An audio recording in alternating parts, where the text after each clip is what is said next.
लोकशाहीत अशी आंदोलनं होणं हे अटळ आहे असं सरन्यायाधीश सूर्यकांत म्हणालेत।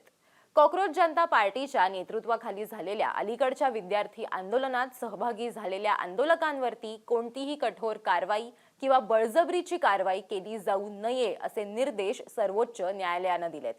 भारताचे सरन्यायाधीश सूर्यकांत, न्यायमूर्ती जयमाल्या बागची आणि न्यायमूर्ती व्ही मोहना यांच्या खंडपीठानं देशभरात शांततापूर्ण निदर्शनांना परवानगी दिली जाईल याची खात्री करण्यासाठी मार्गदर्शक तत्व जारी करण्याची मागणी करणाऱ्या याचिकांवर न्यायालयात सुनावणी घेतली।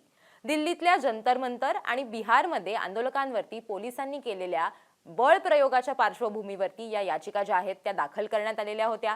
काही याचिकांमध्ये निदर्शनादरम्यान पोलीस कर्मचाऱ्यांवर हल्ला केल्याचा आरोप असलेल्या आंदोलकांवरती कारवाई करण्याची मागणी करण्यात आलेली आहे। आता कोर्टानं या सगळ्या प्रकरणामध्ये काही मोठे आदेश दिलेले आहेत आणि ते आपल्याला नीट समजून घ्यायला हवेत। नक्की काय म्हटलेलं आहे कोर्टाने तेच आपल्याला या व्हिडिओतनं समजून घ्यायचंय। नमस्कार, मी देवयानी आणि तुम्ही बघताय मुंबई तक। आता आदेशातील काही महत्त्वाचे मुद्दे काय आहेत ते आपल्याला समजून घ्यायला हवेत। पहिला मुद्दा, गुन्हेगारी पार्श्वभूमी असलेल्यांव्यतिरिक्त इतर आंदोलकांवरती कोणतीही कठोर कारवाई केली जाणार नाही। दुसरं, निदर्शनादरम्यान अटक करण्यात आलेल्या 18 वर्षांखालील मुलांची सुटका करण्याचे सर्व राज्यांना निर्देश देण्यात आलेले आहेत। तिसरं, आंदोलकांचा डिजिटल वैयक्तिक डेटा सार्वजनिक होणार नाही याची पोलिसांनी खात्री करावी। आणि चौथा महत्त्वाचा मुद्दा की सर्व CCTV, drone, body camera, wireless communications record, PCR call सुरक्षित ठेवले जावेत। त्याचबरोबर दिल्ली, महाराष्ट्र, बिहार, केरळ, मध्य प्रदेश आणि इतर प्रदेशच्या मुख्य सचिवांना नोटीसही या सगळ्यामध्ये जारी करण्यात आलेली आहे। आजच्या सुनावणीमध्ये न्यायालयानं कुठल्या कुठल्या गोष्टींची दखल घेतली ते बघा। निदर्शनादरम्यान पॅलेट गनचा वापर करण्यात आल्याच्या आरोपांचीही न्यायालयानं दखल घेतली, ज्यामध्ये विद्यार्थ्यांना दुखापत झाली, ज्यात एका मुलानं दृष्टी गमावली असल्याचं नमूद आहे। परिस्थिती नियंत्रणात ठेवण्यासाठी तैनात केलेल्या दलांकडून रबरच्या गोळ्या, इलेक्ट्रिक लाठ्या आणि खिळे जडवलेल्या लाठ्यांचाही वापर करण्यात आल्याचे न्यायालयाच्या निदर्शनास आलेलं आहे। तसंच निदर्शनादरम्यान नागरी वेशातील म्हणजे सिव्हिल ड्रेसमधील पोलीस कर्मचारी तैनात करण्यात आले होते असा आरोपही न्यायालयानं आपल्या आदेशात नोंदवलाय। दरम्यान अशा निदर्शनांशी संबंधित सर्व CCTV footage, drone recording, wireless communication आणि इतर कॉल रेकॉर्ड्स जे आहेत किंवा इतर सगळे जे रेकॉर्ड्स आहेत ते सुरक्षित ठेवण्याचे निर्देश न्यायालयानं दिलेत। तसंच पोलिसांनी रेकॉर्ड केलेला आंदोलकांचा डिजिटल डेटा सार्वजनिक डोमेनमध्ये आणला जाणार नाही असंही कोर्टाने म्हटलेलं आहे। आंदोलकांचा कोणताही वैयक्तिक डेटा तपशील प्रकाशित केला जाऊ नये असे निर्देश न्यायालयानं दिलेत। न्यायालयानं असंही म्हटलेलं आहे की पोलिसांनी केलेल्या अतिरेकाचे आरोप हे प्रथमदर्शनी निष्पक्ष आणि स्वतंत्र तपासाची गरज अधोरेखित करतात। न्यायाधीश सूर्यकांत काय म्हणाले बघा, ते असं म्हणतात की नुकत्याच झालेल्या आंदोलनादरम्यान अतिरेकाच्या घटनांची सखोल आणि पारदर्शक चौकशी आवश्यक आहे। या आरोपांची चौकशी न्यायालय स्वतः करू शकत नाही असंही ते म्हटलेले आहेत। त्यामुळे या हिंसाचाराच्या घटनांची निष्पक्ष आणि स्वतंत्र चौकशी सुनिश्चित करण्यासाठी उच्चस्तरीय समिती स्थापन करण्याचा प्रस्ताव या सगळ्यामध्ये न्यायालयानं मांडलेला आहे। आता न्यायालयानं आधी केंद्र सरकार आणि दिल्ली पोलिसांना त्यांची बाजू रेकॉर्डवर मांडण्याची संधी जी आहे ती सुद्धा याच्यामध्ये दिलेली आहे। ज्या इतर राज्यांमध्ये हिंसाचार झाला ती राज्यही त्यांची बाजू रेकॉर्डवर मांडू शकतात असंही ते म्हटलेत। त्यानुसारच दिल्ली, महाराष्ट्र, बिहार, केरळ, मध्य प्रदेश आणि उत्तर प्रदेशच्या मुख्य सचिवांना नोटीस बजावण्यात आलेली आहे। आता न्यायालयामध्ये नक्की युक्तिवाद काय झाला तेही बघायला हवं। काही याचिकाकर्त्यांचे प्रतिनिधित्व करणारे वरिष्ठ वकील गोपाळ शंकर नारायणन असं म्हणाले की या प्रकरणात जबाबदारी निश्चित करण्याची गरज आहे। जंतर मंतरच्या आसपास जमावबंदीचा कोणताही आदेश जारी करण्यात आला नव्हता असंही ते म्हणाले। त्यांनी मनमानीनं कारवाई केली आहे। आम्हाला उच्च स्तरावरती जबाबदारी निश्चित करायची आहे आणि जोपर्यंत ते होत नाही तोपर्यंत पोलिसांना असं वाटेल की यातून ते सुटू शकतात असं वरिष्ठ समुपदेशकांनी सांगितलंय। सरन्यायाधीश सूर्यकांत त्यावरती असं म्हणाले की मार्गदर्शक तत्व ठरवल्यानंतर अशी कारवाई केली जाऊ शकते। शंकर नारायणन यांनी माजी सरन्यायाधीशांच्या देखरेखीखाली स्वतंत्र चौकशीची मागणी लावून धरली। शंकर नारायणन यांनी याकडेही लक्ष वेधलं की फेशियल रेकॉग्निशन तंत्रज्ञानाद्वारे ओळख पटवलेल्या काही आंदोलकांना पोलिसांनी जंतर मंतरवर उपस्थित राहण्याचं कारण स्पष्ट करण्यास सांगणाऱ्या नोटिसा पाठवलेल्या आहेत। वरिष्ठ वकील श्याम दिवाण यांनी महाराष्ट्रातील एका घटनेचा उल्लेख केला जिथे एक पोलीस कर्मचारी आंदोलक विद्यार्थ्यांना पुन्हा आंदोलनात सहभागी झाल्यास त्यांच्यावरती अंमली पदार्थांचा खोटा गुन्हा दाखल करण्याची धमकी देताना कॅमेऱ्यात कैद झाला होता. दिवाण यांनी इलेक्ट्रिक लाठ्यांचा वापर झाल्याचंही सांगितलं. दरम्यान वरिष्ठ वकील शादान फरासत यांनी बिहारमधील आंदोलकांची तात्काळ सुटका करण्याची मागणी केली. जरी बिहार सरकारनं काल उशिरा सर्व FIR मागे घेण्याच्या घोषणा केल्या असल्या तरी सुमारे 150 लोक हे अजूनही कोठडीत आहेत. त्यापैकी बहुतेक हे अल्पवयीन आहेत.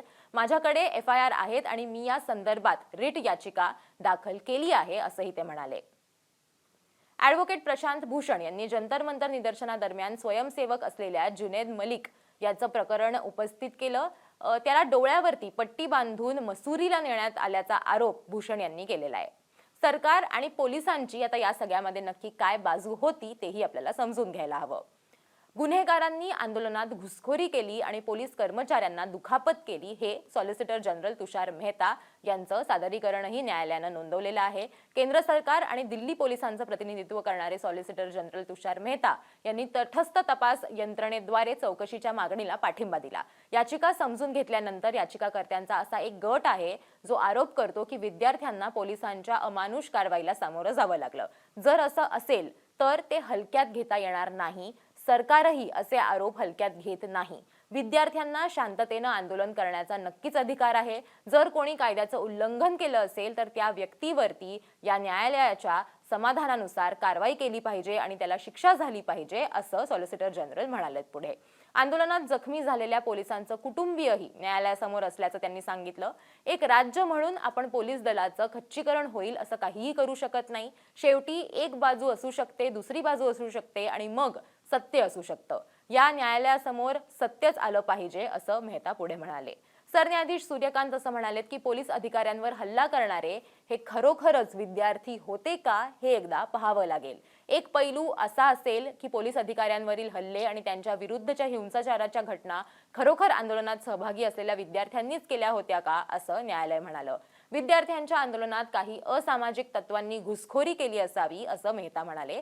काही असामाजिक घटक या आंदोलनात शिरले असण्याची शक्यता आहे, परंतु मला वाटत नाही की विद्यार्थ्यांनी स्वतः अशा कृत्यांमध्ये भाग घेतला असेल असंही ते म्हणाले. ज्या वेळेला न्यायमूर्ती बागची असं म्हणाले की शांततापूर्ण आंदोलनाला बदनाम करण्याचा धोका नेहमीच असतो, तेव्हा मेहता यांनी असा आरोप केला की गुन्हेगार देखील आंदोलनात सहभागी झाले असल्याचं आढळलंय. होय, बलात्कार आणि NDPS चे आरोप असलेले लोकही तिथे उपस्थित होते असं सॉलिसिटर जनरल म्हणालेत. पण समिती स्थापन केली जाऊ शकते, परंतु संबंधित तथ्य रेकॉर्डवर मांडण्यासाठी वेळ द्यावा असं मेहता यांनी नमूद केलं.